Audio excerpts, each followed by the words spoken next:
Don Bosco Slamet. Bang Don, nama kecilnya apa? Nama kecil saya? Bukan Mulyono. Kenapa sensitif sekali bukan Mulyono langsung? Kalau saya punya nama kecil, ya biasa dipanggil Mona. Dan tidak kenapa-napa gitu kalau teman-teman manggil Mona gitu. Tapi kenapa ketika dipanggil... Penting gitu.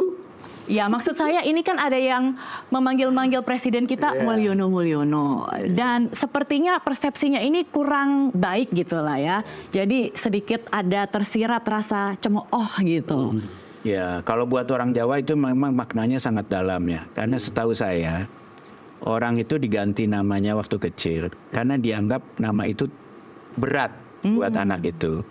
Kurang Berat cocok, ya, sehingga harus diganti dengan yang lebih ringan. Nah, Mulyono itu kan artinya orang yang dimuliakan. Orang yang dimuliakan. Artinya harusnya bagus dong? Ya bagus, tapi ternyata menurut kepercayaan Jawa menyebabkan mungkin sakit-sakit itu artinya terlalu berat. Oke. Nama itu. Menjadi tidak dimuliakan. Ya, ini memang karena itu jadi bahan semua orang yang ngerti tradisi Jawa. Gitu. Tapi dalam konteks politik, kenapa ini kemudian menjadi melioratif ya? Kalau menjadi dalam pengertian jadi buruk gitu, jadi maknanya jadi negatif. Karena bermula dari cawe-cawe seorang Pak Jokowi gitu, untuk memasukkan anaknya dengan cara menyelingkuhi hukum gitu, jadi cawapres, lalu kemudian bahkan ada tanda-tanda untuk kemudian memasukkan anaknya yang bungsu dengan menyelingkuhi hukum lewat MA, lalu kemudian mendukung anak menantunya yang kemudian membuat dia itu seperti kental dengan politik yang nepotistik, bahkan sangat nepotistik. Lalu kemudian orang kemudian melihat kok bisa begini gitu, walaupun sebetulnya kalau kita lihat seluruh proses track record, kita harus melihat dengan jernih. Seorang Jokowi seperti kata Mas Bama tadi, bangun infrastruktur. Banyak. Walaupun kita harus tahu, skeptis sebagai jurnalis, apakah semuanya berhasil kan? Tetapi ada faktanya. Jadi kalau kita lihat seperti itu, oke lah. Tetapi ketika belakangan seperti ini, memang nama Mulyono kemudian menjadi seperti tanda kutip ejekan. Maksudnya supaya you juga jangan bikin lagi begitu ketika Prabowo berkuasa. Jangan main cawe-cawe kayak begini misalnya. Jangan sampai kemudian mengkhianati seorang Prabowo. Kira-kira gitulah. Ya, dan saya merasa itu juga ini. Saya beberapa hari yang lalu saya naik taksi gitu kan. Tanya biasa sama supir gimana. Ya sebenarnya kalau buat orang Jawa nepotisme itu secara budaya bukan sesuatu yang buruk. Betul. Biasanya bibit bobot kan, anak raja bisa jadi raja dan seterusnya. Tapi yang saya kaget dari supir taksi ini, dia bilang, iya Pak, itu yang saya heran, kok untuk itu sampai peraturan diubah, undang-undang diubah itu. Jadi caranya itu sebetulnya, cara membentuk nepotismenya itu yang orang bawah pun jadi mempertanyakan gitu loh. Jadi citra Pak Presiden Jokowi ini di mata rakyat karena cawe-cawenya itu kemudian dicibir Mulyono itu sudah menjadi buruk begitu. Ya, artinya kan kalau Mulyono itu jadi cibiran artinya dianggap tidak mulia lagi. Tidak mulianya itu karena apa? Ya karena caranya itu dianggap curang atau kalau bahasa yang lebih keras orang bilang culas gitu ya. Jadi ibaratnya kalau main bola supaya gol nendangnya gawangnya dipindah gitu kan. Karena dipindah ya. Menyalahi aturan betul. Dan itu kalau joke ya di kalangan orang Jawa itu tentang anak ningrat kan ibarat kayak gini. Anak ningrat lari nabrak pohon. Oleh si pembantu yang jaga anak itu pohonnya yang dimarahin. Jadi cara-cara seperti itu tuh yang jadi bahan ejekan itu ya. Karena kemudian faktanya ada di depan. Walaupun kita agak merasa bahwa ejekan ini agak anomali gitu. Karena surveinya Pak Jokowi itu kepuasan publik itu masih sangat tinggi. Itu beda sekali dengan presiden misalnya Pak SBY itu sudah turun jauh. Ini masih tetap tinggi. Penjelasannya kita juga agak susah memahami itu. Tapi mungkin memang kan ada perbedaan leveling di publik ya. Ada yang mungkin bawah-bawah yang banyak, lalu kemudian surveinya di situ, yang terima bansos dan seterusnya, yang melihat kebaikannya Pak Jokowi seperti itu. Walaupun untuk kita, kenapa kita merasa bahwa ada hal yang salah? Ini karena betul-betul merusak demokrasi. Dan itu buat kita pesimis pada masa depan demokrasi kita dengan cara-cara seperti itu.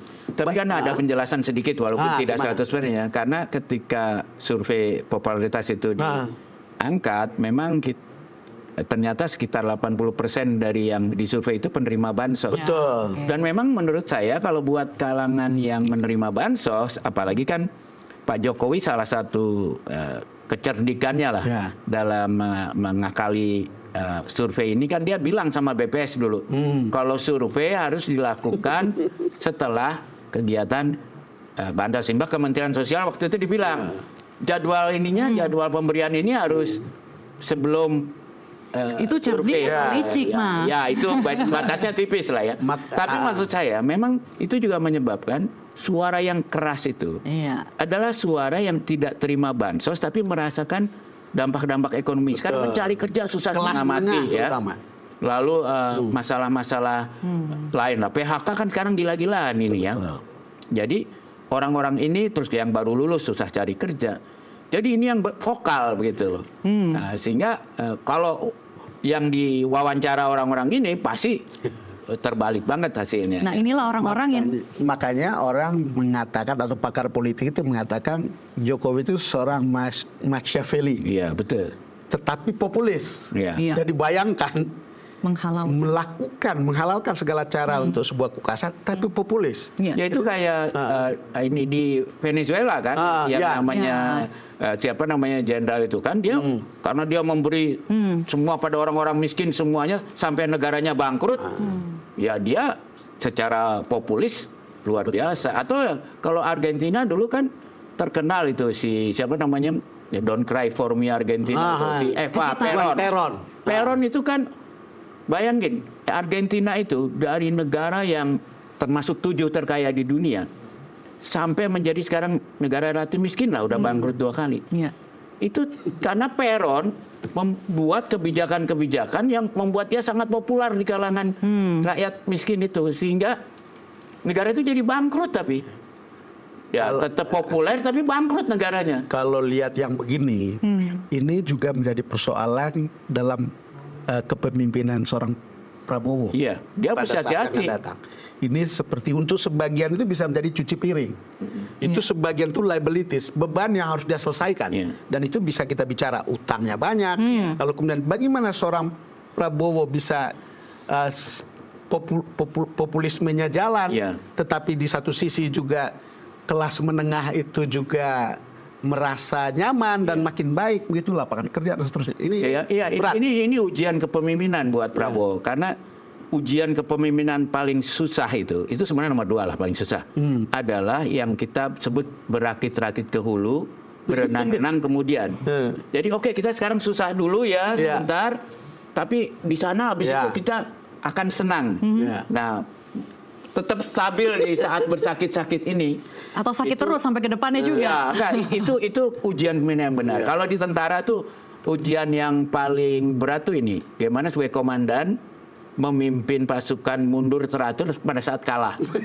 Itu ujian paling berat itu. Tapi kalau pemimpinan sipil itu, bagaimana kita bisa bilang, sekarang ini kita harus menyelesaikan semua kebangkrutan ini apa segala macam, harus ada tahan sedikit, puasa lah, ngajak orang puasa supaya kita bukanya enak gitu.